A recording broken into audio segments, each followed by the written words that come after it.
যুক্তরাষ্ট্রের নিউ ইয়র্কে আছেন রিপোর্টার সাদিদ মুস্তাহিদ। সরাসরি যুক্ত হচ্ছি তার সঙ্গে।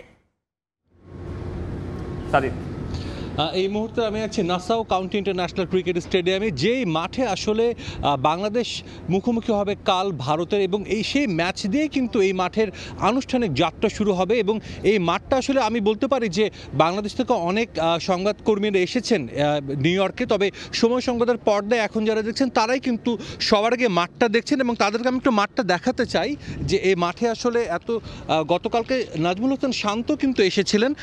শান্ত এসে কিন্তু এই মাঠের প্রশংসা করেছেন আজকে, যেটা আইসিসি থেকে প্রকাশ করা হয়েছে। এবং এই মুহূর্তে একটু দেখাতে চাইবো যে মাঠটা আসলে আমরা যদি এক কথায় বলতে পারি সেটা ব্রেথ টেকিং। এত সুন্দর একটা মাঠ। বিশ্বের অনেক ভেন্যুতে আসলে ক্রিকেট হয়, অনেক ভেন্যুতে গিয়ে ক্রিকেট কভার করার সুযোগ হয়েছে, কিন্তু মাত্র 5 মাসের মধ্যে এই স্টেডিয়াম যেভাবে তৈরি করেছে সেটা আসলে প্রশংসার দাবি রাখে আইসিসি। 34,000 দর্শক ধারণ ক্ষমতার এই স্টেডিয়ামে কিন্তু আসলে এখন শেষ মুহূর্তের কিছু কাজ চলছে। আপনারা নিশ্চয়ই দেখতে পাচ্ছেন যে কয়েকজন কর্মী তারা সেখানে কাজ করছেন, এবং পুরো স্টেডিয়ামটা কিন্তু স্টিল স্ট্রাকচারের উপর তৈরি। যদি আপনাদেরকে দেখাই যে এই যেখানে দর্শকরা বসবেন, এবং সেখানে কিন্তু স্টিলের স্ট্রাকচার রয়েছে। চেয়ারগুলো যদিও প্লাস্টিকের, তবে পুরো স্ট্রাকচারটা কিন্তু স্টিলের। এখন আমি যে জায়গাটাতে আছি সেটা কিন্তু হসপিটালিটি এরিয়া। এখানেই আসলে যারা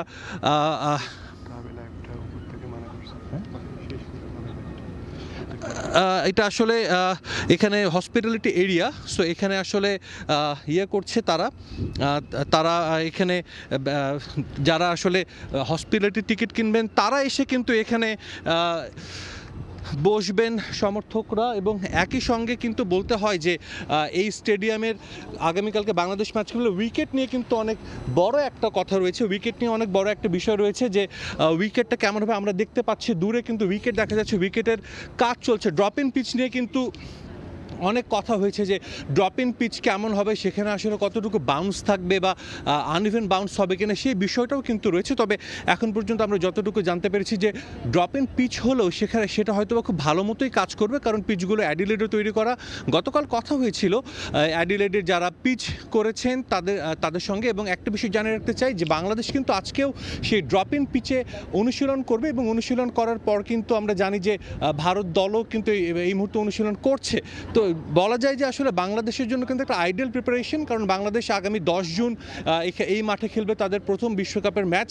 যদিও কাল একটা প্রস্তুতি ম্যাচ খেলবে, তবে সেই ম্যাচের মধ্য দিয়ে কিন্তু বাংলাদেশকে আসলে মানিয়ে নিতে হবে যে এই স্টেডিয়ামে। তবে এক কথা বলতে হলে এর আগেও আমরা দেখেছি যে 2021 টি-20 ওয়ার্ল্ড কাপ অনুষ্ঠিত হয়েছিল ওমানে, এবং সেই ওমানে কিন্তু একটা গ্যালারি করা হয়েছিল টেম্পোরারি। এই পুরো স্টেডিয়ামটাই কিন্তু টেম্পোরারি, এবং এই স্টেডিয়ামে আসলে পুরো স্টেডিয়ামটা ওয়ার্ল্ড কাপের পর কিন্তু ভেঙে ফেলা হবে।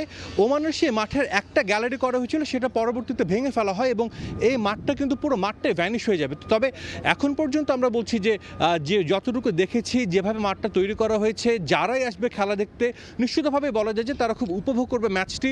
বাউন্ডারিটা অনেকে বলছে হয়তো কিছুটা ছোট, তবে 65 থেকে 70 মিটার বাউন্ডারি রয়েছে।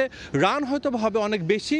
টি-20তে আমরা জানি যে দর্শকরা রান দেখতে পছন্দ করেন, তবে এই মাঠে এতটুকু গ্যারান্টি দিয়ে বলা যায় যে দর্শকরা ম্যাচ নিশ্চিতভাবে উপভোগ করবেন। তো আমার কাছে নিউ ইয়র্ক থেকে এই ছিল সবশেষ খবর। দর্শক, যে স্টেডিয়াম নিয়ে এত আগ্রহ, সেই নাসাউ কাউন্টি ক্রিকেট স্টেডিয়াম থেকে এতক্ষণ সরাসরি যুক্ত হয়েছিলেন রিপোর্টার সাদিদ মুস্তাহিদ।